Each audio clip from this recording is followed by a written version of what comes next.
Hey, this is Eric from Cafe Watercolor. Thank you for joining me in this new watercolor quickie. Today we're going to look at this painting of actress Ana de Armas. So I apologize for my nasal voice because it's pollinated season right now, and for some reason I got a little bit affected by this, and my nose is pretty stuffy, so that's why my voice sounds a little bit different than the previous video, so I apologize for that. And I did want to wait till my voice get back to normal, but I don't want to wait any longer. I want to put out this video for you as soon as I can. So here we go. Now back to the drawing and the painting. I don't watch a lot of movies due to my kids are very little, so it's kind of hard to bring them to any movie that's over PG-13. But once in a while, I have the luxury that the team I work in at my day job studio decide to go to watch movie together during work hour. And the last time we did so was watching the movie Blade Runner 2049.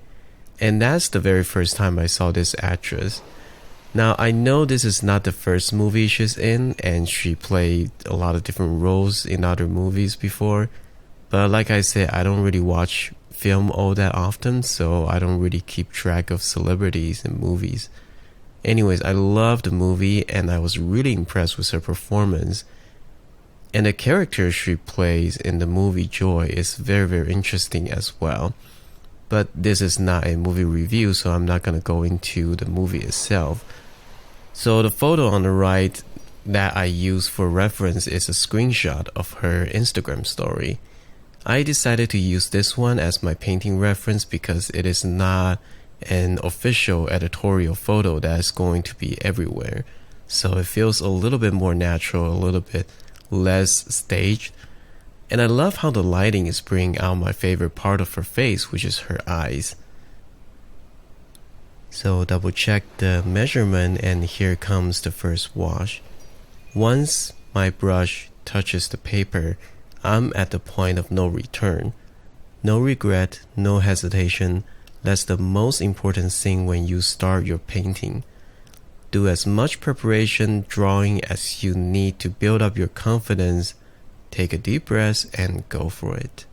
Having doubt is one of the biggest elements that will ruin your painting. Having doubt about yourself and having doubt about watercolor. My mentor Joseph Bookvich always says the most important ingredient to a good painting is faith.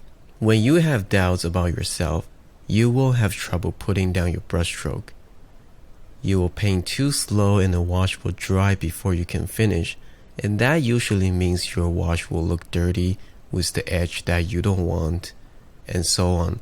And when you have doubts about watercolor, you will constantly trying to disturb it and don't let it flow. That's when people starting to dab so much because they want to control watercolor. But to me, that's not what watercolor is about. I am not micromanaging watercolor. I take courage, made my decision, and put down the wash, and I leave the rest to watercolor and let it flow. If I keep going back and dab the watercolor, I disturb its flow, and what should have been a very clean, beautiful wash will become dirty smudges. So it's very important to have confidence in yourself and in watercolor and work with it. The worst that can happen is it doesn't turn out the way you want to, and in that case you just start a new painting and learn from your experience. And to be honest with you, this is not even the first time I paint her. It's just that the previous two paintings are failed attempts. I only showing you what I consider a successful painting. So don't give yourself the pressure that the first attempt has to be a success. Just enjoy the painting, spend time with watercolor, and learn from it.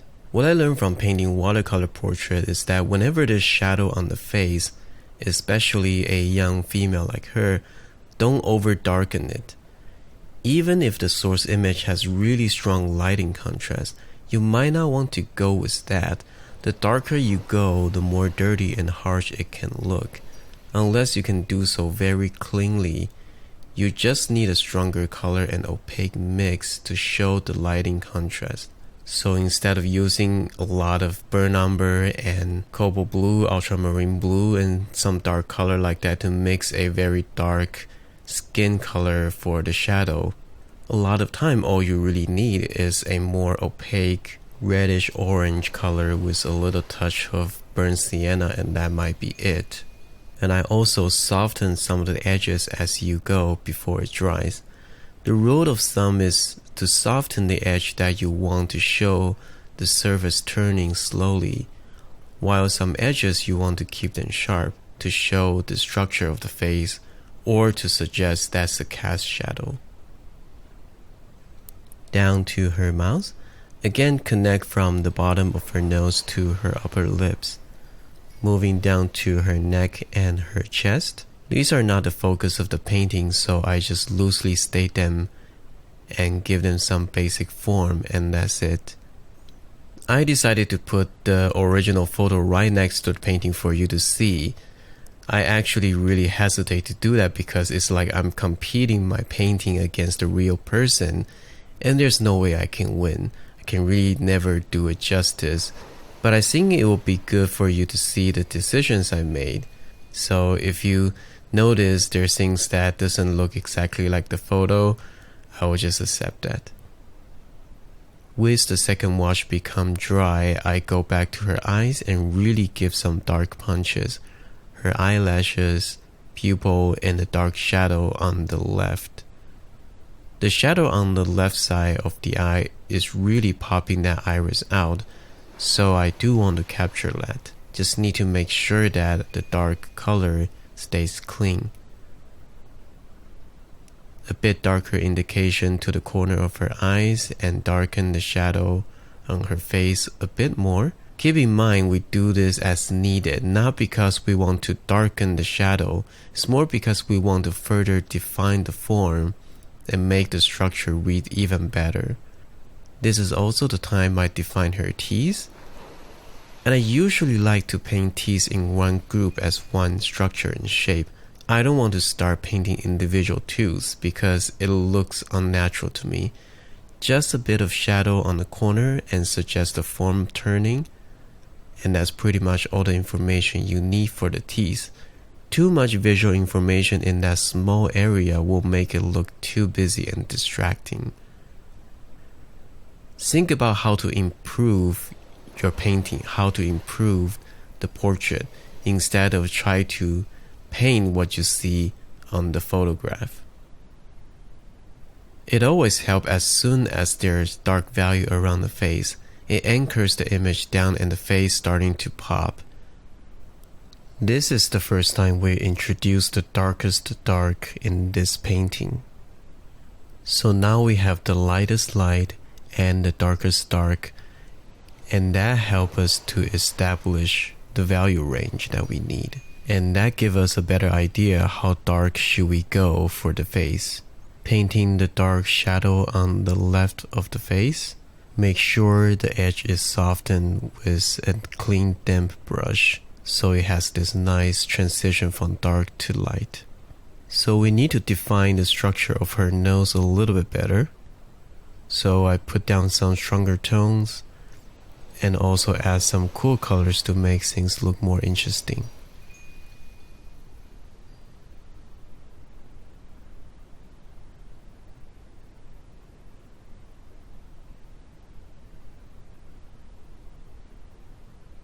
I also go back to her lips and give it a little bit more color as well. But notice I only do that sparingly, not to cover her whole mouth.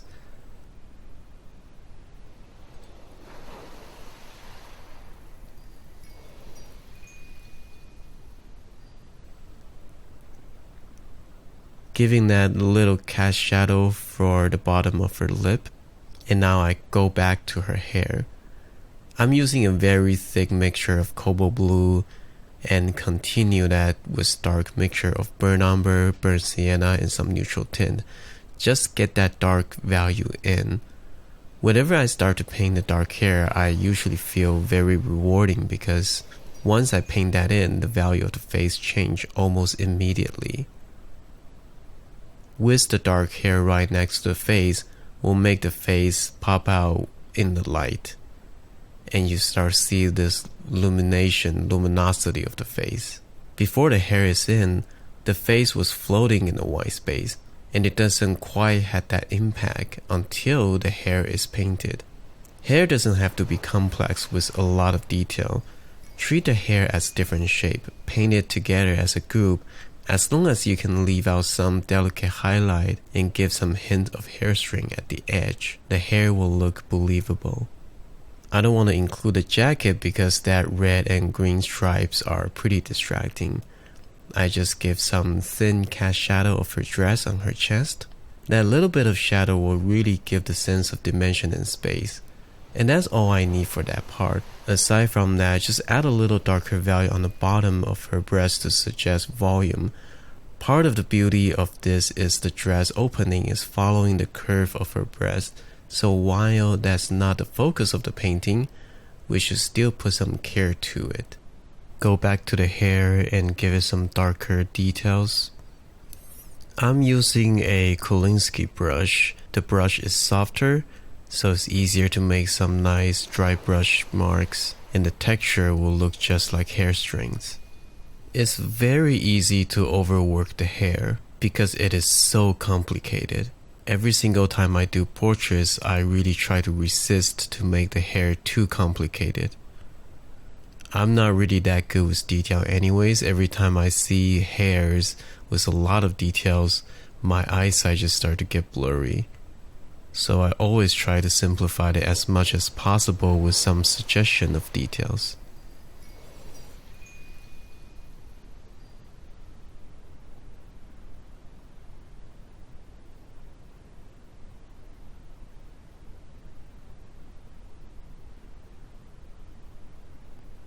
Use a rigger and put that thin necklace out.